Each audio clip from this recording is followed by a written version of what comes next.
नमस्कार दोस्तों। आज हम आरबीएससी कक्षा 10 गणित स्टार्ट करेंगे, जिसमें कुछ प्रश्न बनते हैं। हम शुरू करते हैं। पहला टॉपिक लेते हैं हम वास्तविक संख्या का। वास्तविक संख्या, ठीक है ना। ये आज शुरुआत करते हैं वास्तविक संख्या। सबसे पहले करते हैं बात, वास्तविक संख्या किसे कहते हैं। वास्तविक संख्या यानी कि ऐसी संख्या जिन्हें हम परिमेय एवं अपरिमेय रूप में लिख सकते हैं, ठीक है। तो इन्हें वास्तविक संख्या कहते हैं। सबसे पहले बात कर लेते हैं परिमेय संख्या। ऐसी संख्या जिन्हें हम p/q के रूप में लिख सकते हैं, जहाँ q नॉट इक्वल टू क्या हो, 0। ये परिमेय संख्या होती है।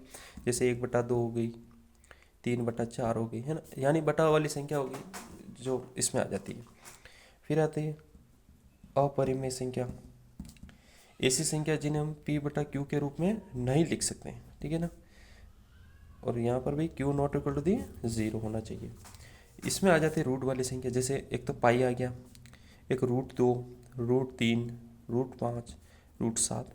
ये सारी अपरिमेय संख्या है। ये क्या है, अपरिमेय संख्या है। अब हम चैप्टर 1.1 में लेते हैं। सबसे पहले लेते हैं अभाज्य गुणनखंड। अभाज्य गुणनखंड। अभाज्य गुणनखंड किस प्रकार से करते हैं, ये देखिए आप। जैसे हमने ले लिया 140। अब इसका अभाज्य गुणनखंड में सबसे पहले क्या करना है कि सबसे पहले छोटी संख्या का भाग देना। सबसे पहले छोटी का भाग दिया, इसमें आ गया 70।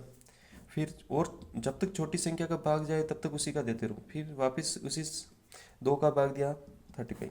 अब 2 का भाग गया 35 में नहीं जाता है। अब 2 का नहीं जाता तो हम 3 का देंगे, पर 3 का यहाँ नहीं जाएगा, क्योंकि जिस संख्या के पीछे 0 हो या 5 हो, इकाई का अंक, वहाँ 5 का भाग जाता है। तब यहाँ 3 का तो जाएगा नहीं, इसलिए हमने 5 का दे दिया। 5 के बाद 7 आया और 6 का जाता नहीं है, फिर 7 में 7। तो ये जो टुकड़ा है a 2 × 2 × 5 × 7, ये क्या है, अभाज्य गुणनखंड। और इन सब का हम गुणा करेंगे तो वापस यही संख्या आ जाएगी। इस प्रकार से अभाज्य गुणनखंड किया जाता है, ठीक है ना। अब हम दूसरा प्रश्न लेते हैं। जैसे इसमें दे रखा है HCF और LCM निकालना। दूसरा प्रश्न दे रखा है, ये देख, HCF और LCM निकालना। प्रश्न संख्या 2। अब HCF और LCM निकालने के लिए, HCF मतलब हाईएस्ट कॉमन फैक्टर और LCM मतलब लोएस्ट कॉमन फैक्टर। अब जैसे हमने दूसरा प्रश्न का ले लिया, जैसे पहला ले लिया 26 और 91। अब इनका निकालना HCF। पहले हम HCF निकाल लेते हैं। HCF एक चीज़ याद रखना, जब हमने अभाज्य गुणनखंड अगर सीख लिया ना तो इसको हम अलग अलग निकाल सकते हैं, ठीक है ना। तो पहले हम 2 का भाग दिया, इसमें कितना आया 13। अब इसमें क्योंकि 13 एक अभाज्य संख्या है, 13 में 13 का ही भाग जाता है, ठीक है ना। तो ये ग्रुप बन गया 2 × 13। अब इसी बार हम 91 का करेंगे। 91 में 2 का भाग नहीं, क्योंकि विषम संख्या, तो विषम में तो विषम से ही स्टार्ट होगा। 91 में हमने भाग दे दिया 7 का दे देते। 7 का जा रहा है, 7 × 7 तो 2 बचा, फिर 21, 3 7 तो 21। फिर 13 में 13 का ही भाग जाता है। अब ये 7 × 13। अब देखो दोनों में कॉमन क्या आया, 13।